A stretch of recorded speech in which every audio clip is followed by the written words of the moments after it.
Great. I will let you all get to it. Professor Akbar, about 10 minutes before the end of the session, I'll come on video and just lift up some questions from the Q&A box for you, but you're welcome to get started whenever you're ready.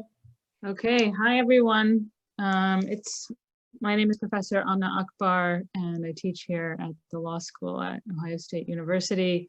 This last panel promises to be a very exciting and important one where we look and think about organizing, striking, direct action by workers in the country. And of course, it's an incredibly important and exciting time for labor organizing and striking in the United States in the middle of the global pandemic and at a time of, generally weakened union and labor power. So this work is so important. It's my deep pleasure and honor to be here with a really incredible group of people. And I'm so grateful to Megan and to the students at the OSLJ who made this panel possible. So what I'm gonna do, I'm not gonna talk very much, hopefully, during this conversation. I'm going to introduce our three phenomenal panelists, and then we have like a couple of questions that we're gonna work through, and then we'll have a little bit of time in our very quick hour to take some questions from all of you. I'm gonna start with, and Moise, wasn't sure, how do I pronounce your name? I don't wanna get it wrong. No worries, Mueze. Mueze, okay, so Mueze Bawany is a teacher at Roberto Clemente Community Academy, focusing on English and history with seniors in high school. Outside of the classroom, Mueze is active with the Chicago Teachers Union through district organizing, and also active in community working on projects involving mutual aid and housing. We also have Chris Smalls, a former Amazon warehouse management assistant who was fired in March 2020 after he organized an employee walkout to protest Amazon's response to COVID-19 and its failure to protect warehouse workers from infection. Chris is one of the founders of the Congress of Essential Workers, a collaborative network of workers and allies fighting for the elimination of billionaires, for wealth redistribution, and to protect the working class from exploitative CEOs. He's sometimes better known by his Twitter handle, Shut Down Amazon. And then we have Monica Ramirez. Monica is the daughter and granddaughter of migrant farm workers. She's also an attorney, author, and activist. She founded Justice for Migrant Women, a national organization that seeks to advance the human and civil rights of migrant women workers. Monica is also co-founder of Alianza Nacional de Campesinas, the Latinx House, Sisters Rising, and She Se Puede, among other initiatives. Monica is a graduate of this law school and the Harvard Kennedy School. We're so glad to have you here and to hear about your insights and experiences labor organizing. So just to let the audience know, we basically have like three big kind of buckets that we're going to talk about. One is to hear about the organizing campaigns that they've been working on. Second is to hear if they have experience, or to hear about their experiences working with lawyers and how they see the role of lawyers within labor organizing, good or bad. We want to hear it all. And then finally, we want to hear a little bit about how each of our panelists thinks about how labor organizing fits more generally into larger struggles for racial, economic, and gender justice today. All right, so let's just start off hearing from each of you, and we'll start with Mueze. Can you talk about a campaign you're working on now or have worked on recently? What strategies and tactics did you use? What were you hoping to gain from it, and how did it go? Yeah, absolutely. One, incredibly honored to be here. Whenever I get a chance to comb through who I'm on the panel with in terms of Chris and Monica, I'm like, man, I don't know if I should be here. So I appreciate the space and appreciate being amongst such people. So I'm a teacher in Chicago. I'm a district organizer with the Chicago Teachers Union. I teach in, as mentioned, at Roberto Clemente Community Academy in the historic Humboldt Park area of Chicago. Probably the two most prominent campaigns we worked on recently was, of course, the 2019 strike that the Chicago teachers went on, which lasted 12 days. And it was a strike, it was a strike that, I think really changed a lot of the paradigm and discussions in education spaces around the country, because part of our efforts were that we led with bargaining for the common good. Traditionally you've seen labor arguments, especially in education spaces or labor efforts, being kind of aggrandized to pay and pension, right? Like the bread and butter issues. In Chicago, during a very tenuous Republican governorship, they actually had a Senate bill and a bill that passed that disallowed our labor union to bargain for anything outside of pay and pension, right? That's how much people were fearing teachers, and or how much the powers to be in this state feared teachers, especially after the rise of CORE, the caucus of rank and file educators, right, who were fighting to kind of but put to the forefront the idea that justice and equity doesn't just exist within the spaces of your walls, that your students struggle every single day. In a city like Chicago that has ran off through its intentional policies 200,000 Black citizens in the last decade, in a district that's 90% Black and brown, right? The educators like Karen Lewis, God rest her soul, who recently passed, had said for quite a long time, like, this is ridiculous, right? And schools can be used in these structures to quicken things like gentrification, right? Like mass displacement, right? Closure of schools. We dealt through Rahm Emanuel, who shut down 54 schools, who I have no idea why he appears again and again in our discourse. Someone so profoundly evil, I'll just say that. So in 2019, a lot of those years of struggle really came to the forefront of fights of within our own union, of organizing and getting people to really get activated, right? I think, one of the newer teachers in our school was asked during a discussion what radicalized them, and being a second-year teacher, and she mentioned teaching in Chicago public schools. So this fight had existed for a long time within our caucuses, right? That we need to shift away from pay and pension and really look at the conditions of our students. So in 2019, we fought for things that, and just pause with me for a second, because I want to kind of relay what we were fighting for, right? In the sense of understanding the type of struggle we face here in Chicago, right? For example, in this space, Lori Lightfoot, the mayor of the city, we fought for a nurse and social worker in every school, a full-time nurse and social worker. Like those type of demands that they're not massive, right? These are demands our students deserve. Our students deserve way more than this, right? But this is what these type of fights led for 12 days on strike, right? Nurse and social workers in school, an STLS advocate at schools with the highest number of students with temporary living situations. So basically your unhoused students, or your students that are doubled up, like, 8 people living in a studio type situations. So an advocate for them in schools that works with them, their families full time, to make sure they're getting supports from the city and the state. And we fought extremely hard for these victories. We were threatened with the violence of our leadership being basically arrested, right? Because the law says we can't bargain for these things. We can only bargain for pay and pension. These things, and we started highlighting the idea of support, housing support for our students, right? Rent abatement for families, universal CTA for K-12 students, right? These types of things. And all of these things were constantly litigated in the public sphere, like, oh, these folks are lazy, or they're fighting for things that have no consequences and they're just dragging things out.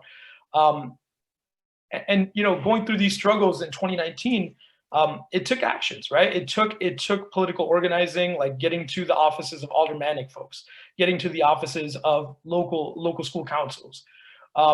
It took, of course, the big picture, 12 days of striking, right? But it also took rank and file contract negotiating. Like, one of the more interesting things during this discussion was we wanted rank and filers at the table, right? We didn't want what CPS wanted, which is, your leadership, this, and that's it, right? It's very interesting to me living in a city like ours where we don't even have an elected representative school board, where people want to talk about democracy, but they don't like when rank and filers are there. We also tried to organize open space meetings, right? And those were fought, like where the public could see this all out.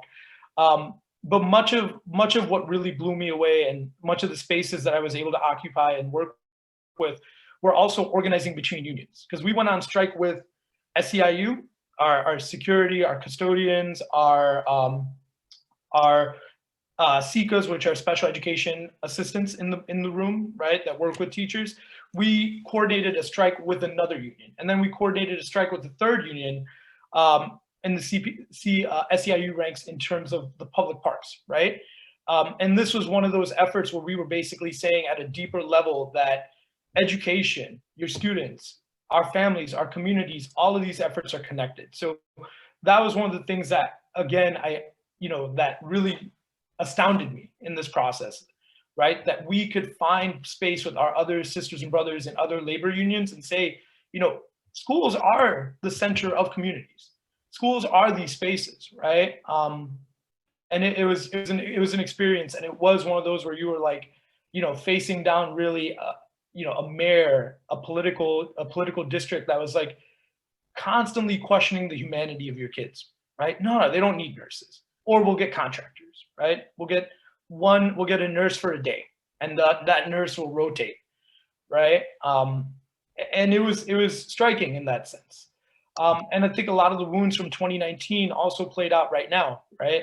We've been in a massive fight for school reopenings, right? Fights that remind you on a day-to-day basis what the purpose of public education is in the eyes of the elite, right? Which is that we are just a place for young people to go so the labor force can be free, right? And we've seen the mass ignorance and the mass, I guess, normalization, right, of mass death in this country, right? People are like, just go back to work, right? And fighting for basic necessities like protections at school, ventilation, fighting for masks, fighting for supplies, fighting to like notify parents of what their rights are, right? Became these massive undertakings because of the consistent efforts of CPS to malign teachers, right? And we're talking at a level of surveillance, right? Checking email and seeing, are you contacting parents? Are you informing them of these things? And this is where we kind of evolved a bit more in our tactics. So you saw throughout the city work slowdowns. You saw throughout connecting with parents, right? Teachers going out of their way in these conditions to make sure parents building these mutual aid networks that later became extremely important to us in terms of like showing and notifying parents like, look, this is a city and a state failure, right? That you are not getting resources. And one of the things that remote learning and the closure of schools opened up is how much inequity that exists in our schools, right? Our young people don't have internet stability. Their parents don't have food, housing stability, right? And this was a moment for educators, community members to step up and try to be there for each other. And those efforts, right? I wouldn't even call those tactics because I think that comes from organizing from the heart more than anything. Led to educators being brave and knowing, right? Because we went on a wildcat strike. We took a day off. We went on a straight up wildcat strike, right? And we did engage in work slowdowns. We taught outside of our schools so that we could teach our students, right? This is what we're fighting for. And it's a consistent reminder, even though this was a struggle and we're still in this fight, especially as a high school teacher, that people love you.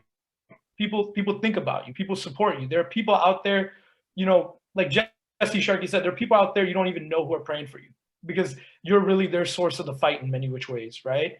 And teaching in general, I don't mean to get emotional, but it's a very personal thing for me because I think about it. I'm a Muslim, right? I'm a practicing Muslim, and I think about the word amana, right? Like the amount of trust people put into you. And every day I'm reminded that there are people who trust me with their children, right? And these children give me something I think we all look for in our lives, purpose, right?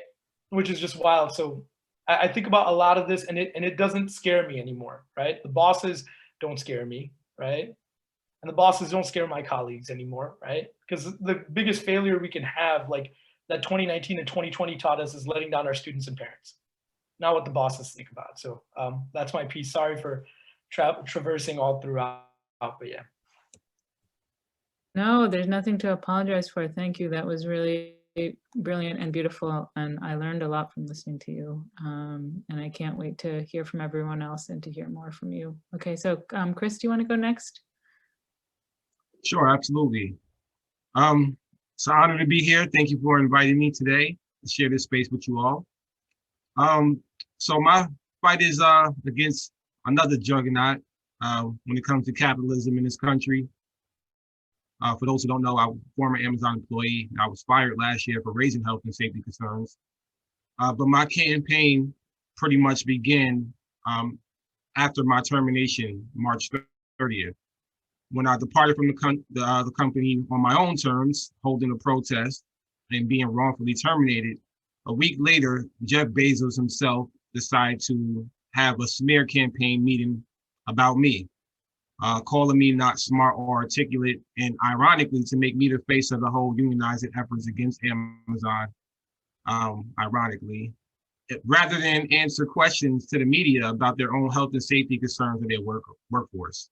So they told me right there, not only upset at me as a black, something in the black community, a stigma, calling me, somebody he doesn't know, black man, not smart.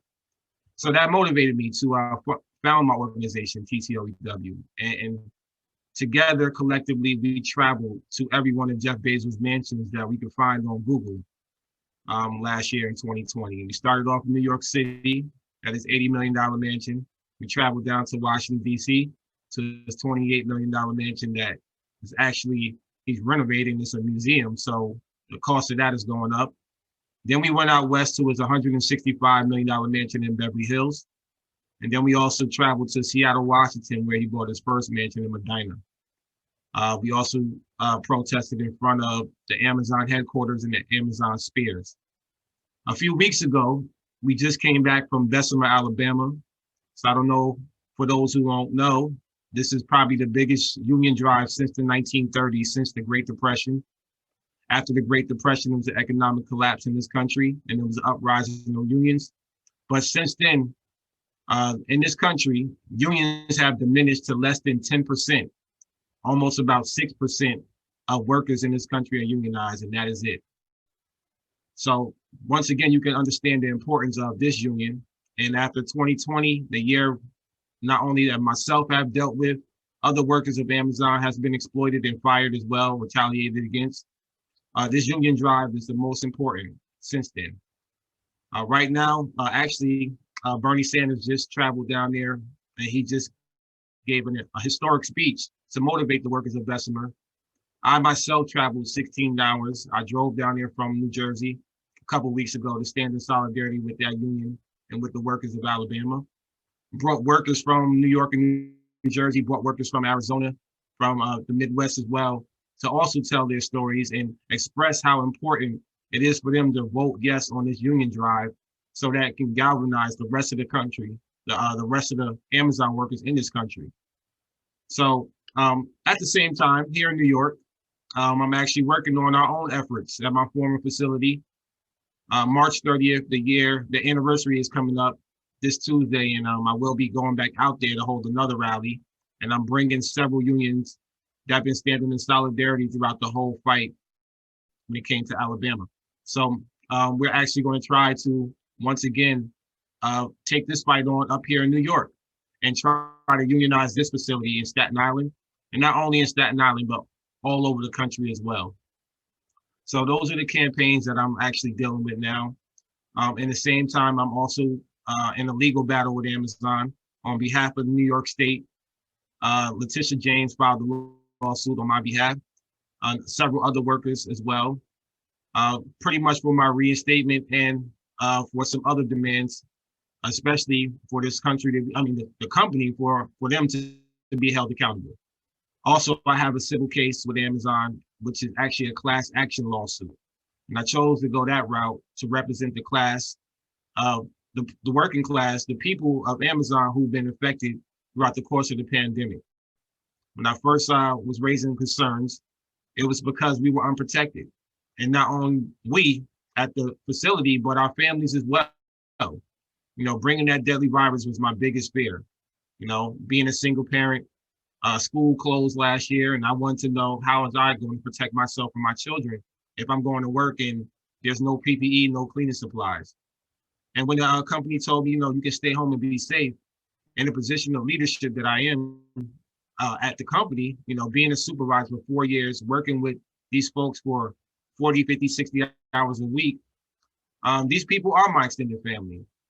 I could not come home and be complacent and rest my head on my pillow knowing that my fellow employees and coworkers are going to go to work and be possibly contracting COVID-19. At that time, New York City was the epicenter of the world.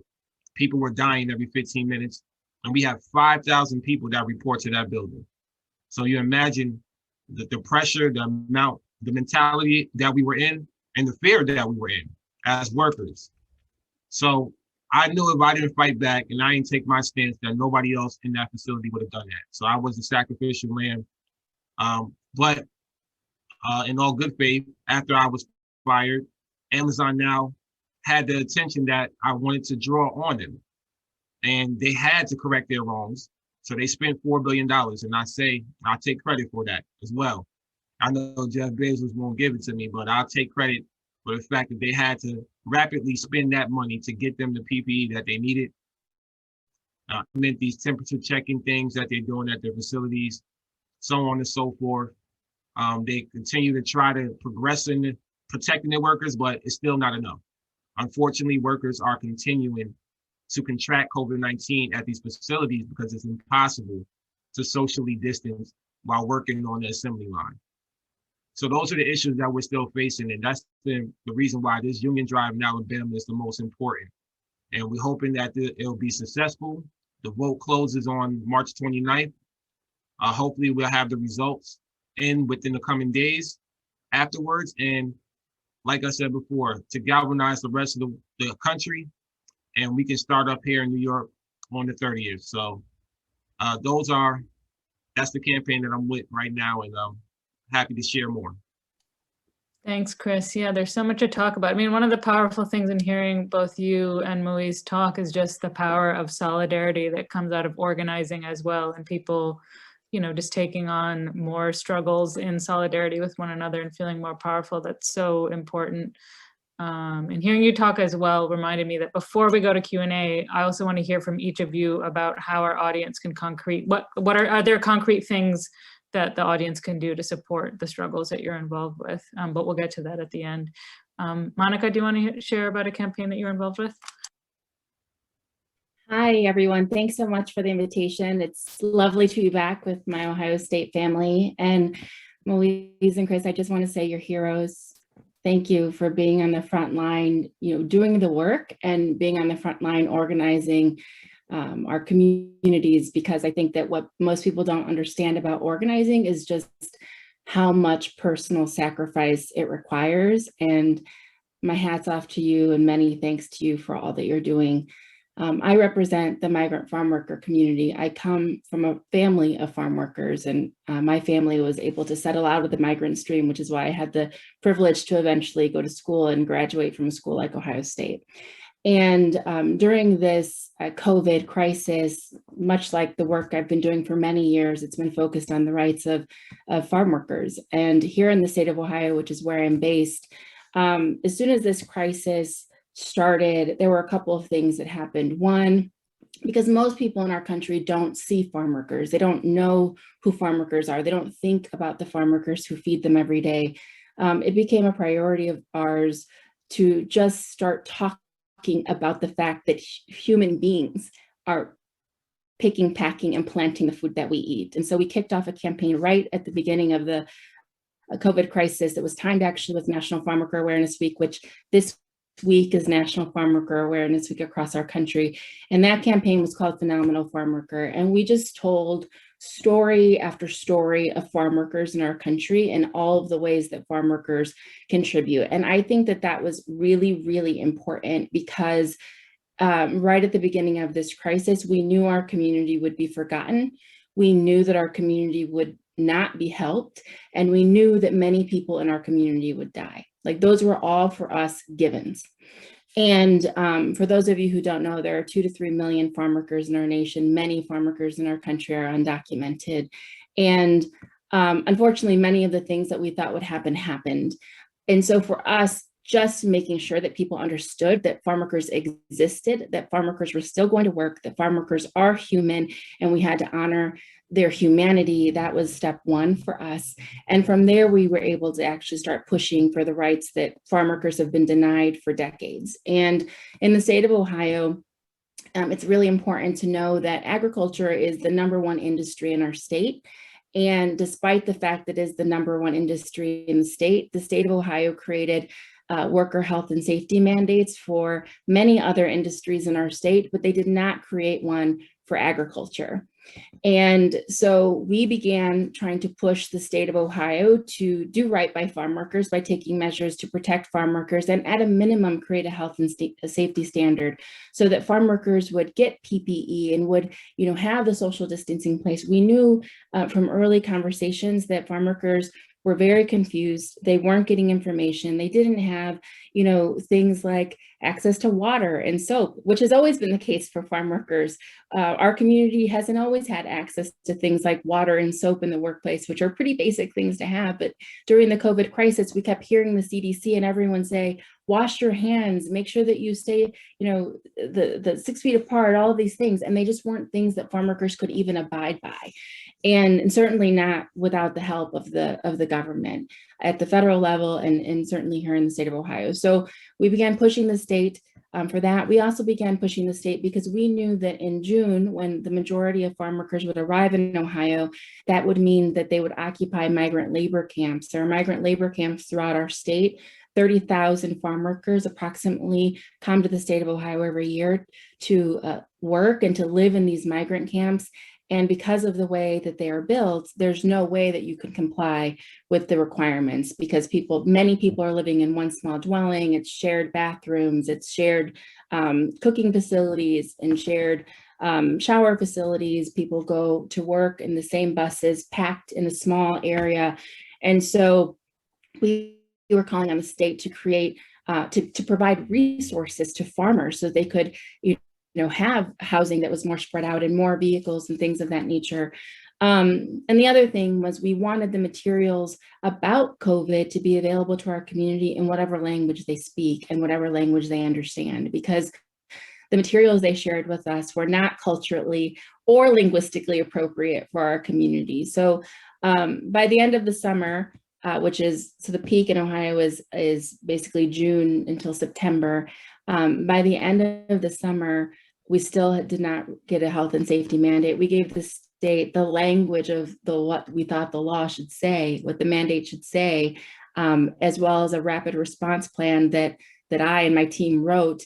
The state did not implement those, but we were able to get the state to do some things. And among those, the state provided a very large grant opportunity for farmers to be able to apply for funding, to be able to make their housing and their vehicles safer. And we raised a lot of consciousness, and that actually was the foundation for this other campaign, which we continue to lead, which is called Essential Ohio. So we are part of the Essential Workers campaign that is being led nationally by groups that you might know, like Jobs with Justice and National Domestic Workers Alliance and many other groups, which is calling for more protections, rights, and benefits for all essential workers. Of course, we know that workers who are on the front line have always been essential. And because of this pandemic, now people are finally calling workers essential, but many of the workers from our communities have not been extended essential rights and benefits, which I think we'll talk about more here today. And so this campaign is trying to, at a national level, get essential rights and benefits for workers. And here in Ohio, Essential Ohio is basically pushing for the same things at the state level. And the tactics that we are using is we've already been successful in getting 4 cities to pass local resolutions honoring essential workers. We are working to try to get a state bill introduced in order to protect essential workers here in the state of Ohio. Narrative is really, really important because people aren't hearing the stories of the frontline workers in our state across sectors. And so right now we're working with our partners who are from a range of different sectors to collect stories of the frontline workers so that people can understand what they've been experiencing and their families have been experiencing during this pandemic through a survey. And we also are looking closely at the role of health and safety boards. So, it's really important that workers who are the ones who go to work every day and experience the circumstances of their workplaces, workers need to be in charge of deciding how these rules and regulations are actually implemented. And they need to be part of the decision-making when it comes to accountability for employers. And so the other strategy that we're working through as a part of this larger campaign is having health and safety boards created that would involve workers who are directly engaging on coming up with the accountability factors. So we have a lot going on. I can share more later, but again, just really grateful to be here with all of you and thankful to share this space. Thank you, Monica, for sharing all of that. I mean, it's really profound just to sit here and listen to all of you talking about the work that you've done and the organizing that you're doing. And between Amazon schools and farm workers, I mean, these are places where, you know, people who are central to the survival of everyone are working, not just, as you said, Monica, right now during COVID, but generally, even if it's like more intense right now. So thank you for bringing all of your work and your organizing our little bits of it with us. I wanted to, so we're rapidly running out of time. We're somehow already at the halfway point. But I want to make sure we spend a little bit of time, since this is a panel at a law school, just like kind of thinking about, and we have a lot of lawyers and law students in the audience, just if you could each spend a few minutes sharing just kind of any kind of thinking or reflections about your experience with law and lawyers. And like I said at the beginning, you know, we really welcome and want to hear the good and the bad. So whether it's like, you know, how you've been criminalized, I think Mueze, you were talking about that, threatened with arrest because you were breaking some form of labor law that was restricting you to organizing on certain kinds of issues, or it's about lawyers who have worked in solidarity with you. Just hearing a little bit from each of you, I think, about that would be really great. So this time, let's go Chris, Monica, and then Mueze. So Chris, do you want to start us off? Sure. So first off, I'm happy to say throughout the course of this journey, I've been able to talk to several different law schools, you know, so what I'm focusing on when I speak to any law student now is putting them in the workers' shoes. Letting them hear my story and hear the story of other workers, understand the importance of what they're fighting about. You know, you have to believe in this fight. You got to believe in the movement. You know, we need lawyers, more progressive lawyers, to fight for workers' rights in this country. That's the issue. These laws go back to the 1960s, and it doesn't represent the 21st century anymore. We're in a situation, especially with Amazon, we're dealing with the new day slavery. And without unions and without laws to protect us workers, we're unprotected. And the only thing we can lean on at the end of the day when we try to take these legal actions against these corporations is lawyers and attorneys and so on and other organizations that are fighting back. And we need more. We need more, especially in the youth, the younger generation, to carry that torch. And we also need to build an army, you know, show them in strength in numbers that it's more of us than it is them. The 1% class is what we're talking about. The billionaires, the ones that don't pay any taxes, the ones that set up shop in our communities, and the one that reach all the benefits. We need lawyers to come forth, do a lot of pro bono work. I'm throwing that out there. You know, take on your pro bono assignments, talk to workers. There's a lot of lawyers that I try to connect with workers all the time, and it's always the same answer. You know, they're scared, or they're afraid once they hear the word Amazon, or they hear these major corporations. Well, we're telling you, and I'm telling you as an activist and organizer, you know, don't be afraid to fight back and speak truth to power anymore. We're dealing with an unprecedented time, especially COVID-19 that exposed what's already been here, but it's given us another window of opportunity to change systemically what's been going on and what's wrong with this country. So I encourage and implore all the lawyers and law students here to get involved with the movement, and not only the labor movement, the social injustice movement, the environmental movement as well. All of that needs to stay together, and the power of the people will be able to overcome in the end. So once again, lawyers, get involved, reach out to activist organizations in your communities, and speak to these workers that are struggling, that are taking on these cases, are trying to listen to them and try to get involved and protect them as well in any way capacity. Thanks, Chris. Monica? Sure. So I'm in this unique position of being an organizer and being a lawyer. And I think it's really important that we understand that our work as lawyers is in service to the movements and in service to the organizers and the people on the ground. And I have to say that because I have seen too many times where the lawyers are treated like they're the most important people in the room, including myself. And the truth is, the most important people in the room are the people on whose behalf we work. And that has to stay central as we're doing our jobs, because we can come up with a great legal strategy, but if this legal strategy does not work for the people who we serve or the greater movement that we're building, and you have to remember that some of the movements that we're part of and some of the movements that we're building are decades and decades long. And so as organizers, we're thinking of the long view. And so it's really important that lawyers understand that we have to be in sync with the organizers, and we have to take all of our cues, because if we think that we know what's right and we aren't part of the tradition of these movements, or we don't know the history of these movements, in some ways we can actually cause harm. And it is our job to make sure that the workers that we serve and the people who are part of these movements are always centered, not the lawyers.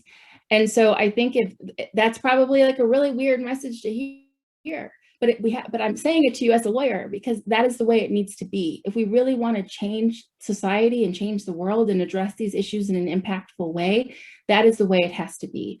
So I would say, listen closely, as Chris said, to the organizers.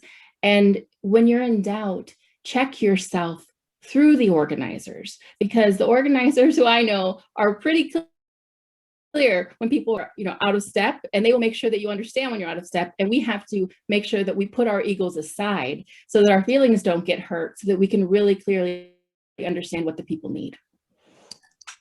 Thanks, Monica. Yeah, I mean, in some sense, all of these struggles for worker power and worker organizers, like Chris was saying at the beginning, are struggles against elite rule and the concentration of wealth and resources and land. And so for lawyers to participate in that struggle, we can't then replicate modes of elite rule that put us at the center and at the top.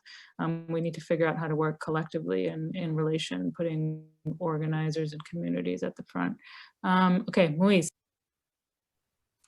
Yeah, I think, I got to know our lawyers. So I always have to remind our rank and file members, right? Chicago, our funding comes from our dues. Chicago Public Schools funding comes from throwing away everyone's tax money, right? Which is always a stark thing, because if you look at CPS lawyers, it's an unending line of lawyers that they have. Well, we have about 3 to 4, right? What I appreciate about Thad and Robert specifically, who work with us, were, their ingenuity of facing down some of the legal, the state of Illinois' legal issues, right? They were quick to point out to us immediately, don't agree to anything related to pay, don't agree to it, and kind of front load this as a pay and pension argument. But when we get to the bargaining table, talk about social workers, talk about class size reduction, talk about nurses, talk about these different steps, right? Which was huge, and specifically huge from the standpoint of how accessible they made things.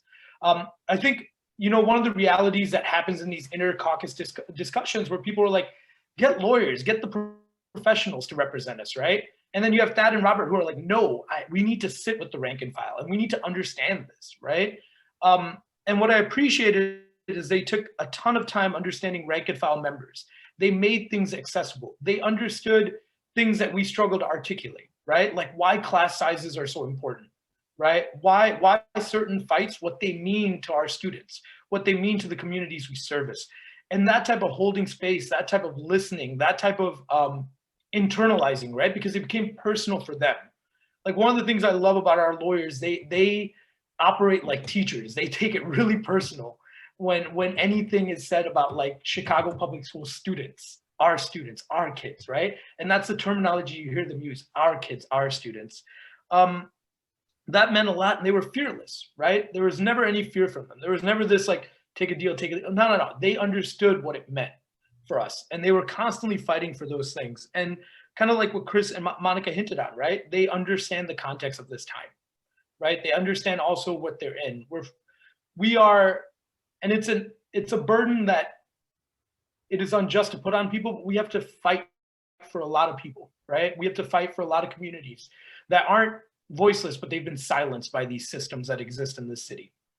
And that understanding means a lot. And they also saw things from an intersectional point to develop their solidarity, right? Like, you know, one of our lawyers comments on one thing that they won't forget, one of the activists in our school's Diet High School, which is the school that Rahm Emanuel wanted to shut down, and the parents, the community, people went on hunger strike for this, to keep that school open. And one of the members in that space said closing a school is akin to a hate crime, especially in communities of color. And those were the type of things our lawyers internalize when they listen to us and when they take those fights with us at the table. And that's the type of love I can't articulate. And those are the things that we have to see that, right? You know, I have a student who, you know, I'm hopeful that, you know, she's working on law school, and I get emotional about that. And those are the reminders that I tell her that, again, we are put in these positions to fight for each other, right? To fight for a better world. And those are the type of understandings that give me hope a ton when I work with lawyers at CTU, or the lawyers in our communities like the Uptown People's Law Center and other spaces that fight for things like housing, that fight for things like eviction, like making sure people aren't evicted, right? Making sure we are caring for each other. So that means a lot. And taking those struggles on, allowing organizers and activists to be centered, communities to be centered, really taking on organizing praxis into law is just, that's love. All right. I love the last thing you said, especially taking law and organizing together. That's love. Okay, so thank you for that. There's a lot to think about and learn from all of you. Before we open it up to Q&A, all of you have been reminding us about kind of what feels like the historical nature of the moment, the way that the United States, neoliberalism and capitalism are in crisis, and the way that people in different workplaces and across our communities are protesting, not just insufficient wages, insufficient access to personal protective equipment, and all of the kinds of things that you all have been talking about with schools and Amazon and farm work, but also, for example, with the disproportionate sums of money and power that the police have through the historic uprisings of last summer in solidarity with George Floyd and in solidarity with Black communities and in support of defunding the police. And so just wanted to give you all each an opportunity to articulate how you see the organizing that you do, how you see labor organizing fitting into larger struggles for racial, economic, and gender justice today. And this time, let's go Monica, Mueze, and then. Sure. Well, in our work, especially because Justice for Migrant Women centers the rights of migrant women, specifically farm workers and other migrant women. I mean, our work is intersectional. And so, we can't talk about our work without talking about gender justice. We can't talk about our work without talking about racial justice, injustices as well. And we also can't talk about the rights or the lack thereof of farm workers and migrant people without naming the fact that farm workers were excluded from the basic labor protections in this country over 80 years ago because of racism. And that still stands today.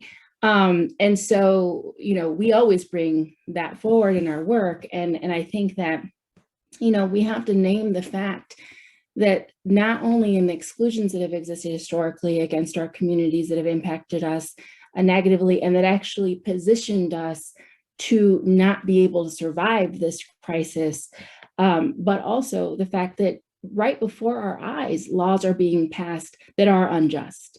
And, we would be remiss if we didn't talk about the fact that the COVID packages that have passed since this COVID crisis started, continue to exclude our communities, and particularly undocumented workers who have worked on the front lines across different industries and sectors. So, organizing, we have a role to play in terms of fighting to make sure that we get what we need in this moment that is based on what we've been denied for decades and decades.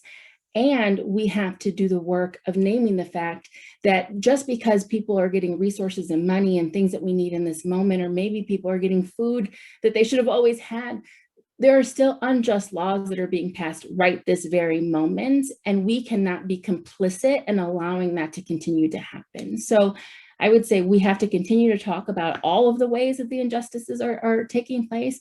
And we also have to make sure that just because maybe some of us get what we need in this moment, that does not absolve our responsibility to speak out for the fact that there are many people who are still being denied what they need because who they are and where they come from. Thanks, Monica. Mueze? That's beautiful. You know, in my context and everything I've learned over these last few years, you know, I came to the United States when I was 3. I'm from Pakistan. You know, my father has a 6th grade education. My mother has a 4th grade education. And I think a lot about them and how, you know, my father's labor was the only thing he had, right? From displacement, from the struggles and trauma he's encountered throughout his life. The same for my mother. And when they talk about work and how they, you know, how they understood organizing when they started getting a bit more comfortable, it was a consistent reminder to them, right, that people's labor deserves to be rewarded, deserves to be loved, right? But more than anything, people's labor should humanize them to us. And in incredibly hard times where we're starting to dehumanize each other, right? Or the push to dehumanize each other consistently, especially in a capitalistic system, if we name that. And I think about labor for me as an educator, right? I stand on so much which was built by Black women in Chicago. Right, the leaders in our union are primarily Black and Latinx women, right, and everything that they've built. And I work in a school district that is 90% Black and brown. I work in a school district that has you know, attacked Black educators. You know, I work in a city that, truth be told, brutalizes the same people that have beautified this space, that have made Chicago what it is, right, and the workers that have made Chicago what it is. And teaching in Chicago public schools is a culmination of all of this, right? That the struggles of your students, the struggles of their families, the things we go through, the things we have to fight for. And it reminds me, when I think about my labor, right, that I'm reminded, one, my labor can be withheld against injustice, right? That we can say stop, right? And we can stand up for each other. And our labor also works in spaces where we have brothers and sisters from all over, right? From different communities, from different backgrounds. And we wouldn't be in this space without this labor. So emotionally, it consistently reminds me, right, that the work we do, that every single day, the work we do needs to be rooted in racial, economic, and gender justice, because that's what we have, right? Like for my father, you know, he used to always tell me, you know, there was this moment when I was 14 when I said something incredibly wrong. Because I kind of lost myself, right? My father reminded me, he's like, listen, you know, the folks that have fought for us are the reason our story is here, right? I didn't make it in this country because I pulled myself up by the bootstraps. I made it because I was lucky. And there were people who loved me, and there were people who carried me, and there were your uncles and aunts who at work protected me, right? Who would cover for me, who would support me, who would remind me how much my work was valued, even though every single day, you know, I felt dehumanized. And that it's important to show up for people who showed up for you. So when I think about labor organizing, it's a consistent reminder, right, as a teacher, that the parents are the folks that matter. The students are the ones that matter. And in the context of Chicago, right, these are Black and brown parents. These are the same ones that are consistently facing state-sanctioned violence, because that's what it is. That's what all of this is. And that when you have work, and you have work that upsets the elites, right, how dare these teachers fight for safety? How dare they fight for nurses and social workers? You take that fight, and you fight that fight every single way. And you listen to those who are marginalized, because you understand that all of us are connected in these struggles, right? And you know, like that constant reminder that one of my students would tell me last year, right? We are free unless we're all free. And that's what labor organizing needs to be rooted in. Thanks so much, Moritz. Chris? Yes, in the words of Malcolm X, you can't have capitalism without racism. It's hand in hand, it ties together. And that's what I endured being fired by the richest man in the world. So every time, every opportunity I get, I'm inside of all these movements. And when we put on these demonstrations, we extend the offer, the invite to our comrades and other movements, like I mentioned before, combining the social injustice movement, the Black Lives Matter movement, with the environmental movement, all together with the labor movement, because we're all essential workers. And when I mean by essential workers, whether you work at Amazon, whether you're a doctor, nurse, MTA, bus driver, train operator, farmer, meat packing, teacher, student, at the end of the day, our health is essential. And that means as an essential worker that we're a necessity. That means they need us.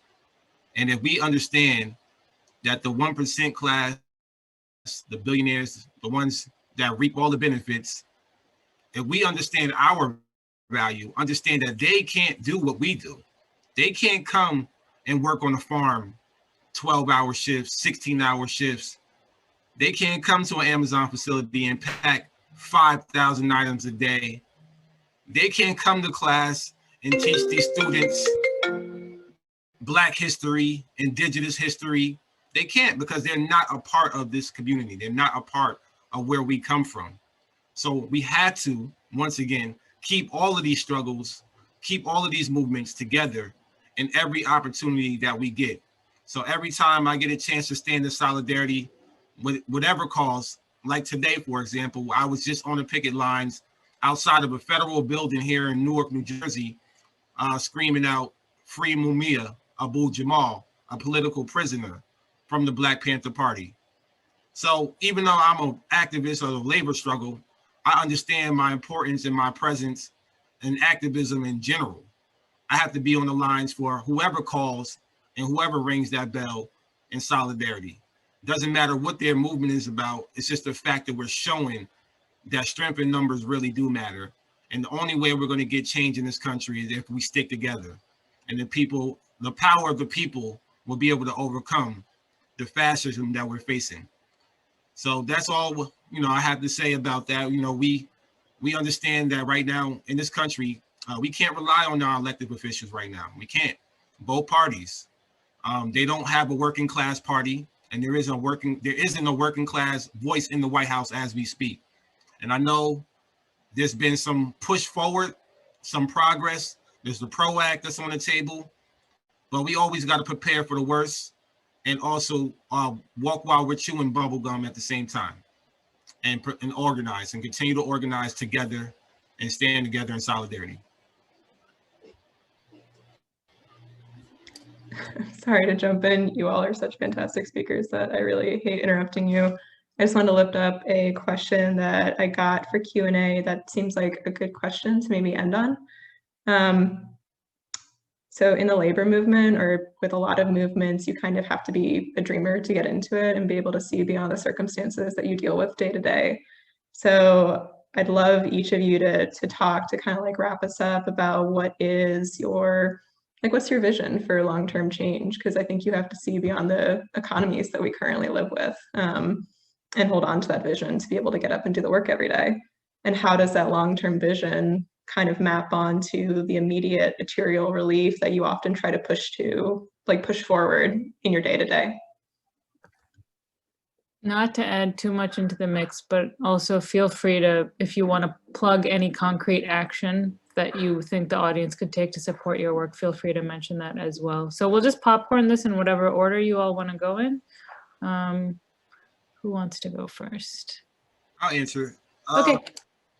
So the revolution starts with yourself. You never know when you're going to have that spark or that moment. I wasn't an activist or organizer before I got fired, and I always said that. I was just a concerned parent and a supervisor at a company. But when I lost my job and had an opportunity to fight back, that's when I felt my revolution and the revolution against Amazon really start to take action.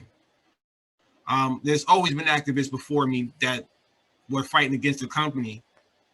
And I had to once again join the fight and learn the history and then also expand that as well in any way I can. And that's what it's about as well. When you're in the fight, when you're in the revolution, you're going to have your ups and downs. And there are day to day. I have plenty of sleepless nights. I definitely lose sleep still, even a year later. And I can tell you, there's been times where I'm like, you know, I want to give up, but I know the importance of what I'm fighting for. And every day that I look at my children, my twins that are 8 years old, I think about what they're going to grow up and what type of society they're going to have. And I don't want them to go through what I'm going through now. So that's why I have the strength to continue fighting and the strength to continue carrying on, because I want my children to grow up, and they, not just my children, I want the generation that's right under me to grow up in a better society than what we're facing now, and don't have to worry about capitalism, exploitation, retaliation, and unprotected working conditions when you're working for your employer. So that's what this real revolution is about, the children. We have to fight for them and fix this, you know, once again, this broken system that wasn't built for us. Thanks, Chris. Monica, Moise? Sure, I'm happy to jump in, and I know we're short on time, so I'll just keep it brief. 59% is the number that we have today from from this pandemic term. That is the increase in the mortality rate of the farm worker community in this country, 59%. Most people don't know that, and most people probably don't care much about it. But that is the work that I do every day to make sure that people understand that there are individuals who are literally putting their lives on the line to feed us and who've lost their lives while doing that. My dream is that we will all one day be considered valuable, not just because of our labor, but because we are human beings who have value. And my dream is that someday we'll be able to all feel safe and secure and have exactly what we need. And what keeps me going every day is knowing that every single day, even if the change that we're making is small, I believe that we are making change. And it could be change through this conversation, or it could be because we win something major in our campaigns. But forward movement is the promise, and that is what we are working towards, and that's what keeps me going. And, you know, the promise of our future, as Chris mentioned, that is what we're all striving for, but one that's more just for all of us. You know, I would say, and to plug what we're working on, I hope that you'll follow our work. And I hope that you will help us by reminding people that there are farm workers who feed us. And even though they are invisible, they matter too. And we need to continue to raise our voices for them as well, and to give thanks to them for what they give us, which is literally life-sustaining. Thanks. You know, I think in Organizing 101, they kind of, you know, when you start learning organizing, you realize there's two spaces we inhabit among many, but the world as it is and the world as it should be, right? And if we spend too much time in the world as it is, we get cynical. And if we spend too much time in the world as it should be, you know, where our heads are always in the clouds. But what both of those do, the world as it is reminds us we got to keep fighting. And the world as it should be is that hope you need, right? Like Miriam Kaba says, hope is a discipline. You have to practice it every day, right? And I think in my heart of heart for the future, it's hard, like you can't, in a very easy way, you can't not be in the fight. There are people that need you. There are folks that need you, right? And there's so much injustice in our spaces that you can't step away from it. And I think when I think about the long term and the hopes for everybody is that we all say at some point, we all get together and say, you know what? We have each other. That's all we need. It's not coming from up top. It ain't coming from up top. It's not coming from politics, but we have each other. And I think, you know, over the last 4 years of my life, I've seen things that give me every single level of belief that we're going to get there, right? But we have to keep it going, and people have to, like Chris had mentioned, people have to wake up, right? And it starts with you. And Monica had mentioned, there are so many people out there. There's a world of people out there that are hurting. There's a world of people out there who are giving us everything, right, that we have. And you have to acknowledge that. You have to know that. And you can't be neutral in the moving train that is America, that is capitalism. You just can't. And I envision and I see people every single day waking up and awakening from these things and saying, you know what, man, we can't. And solidarity is such a beautiful thing that sprouts up every single day. And these ideas can't be pushed away. And that's the stuff that gives me hope every day. And in terms of plugging anything, support your teachers, right? Get involved in your school communities. Understand how your schools are funded. Understand how your children are being treated. Even basic things like the school to prison pipeline. Understand the inequities that exist in funding.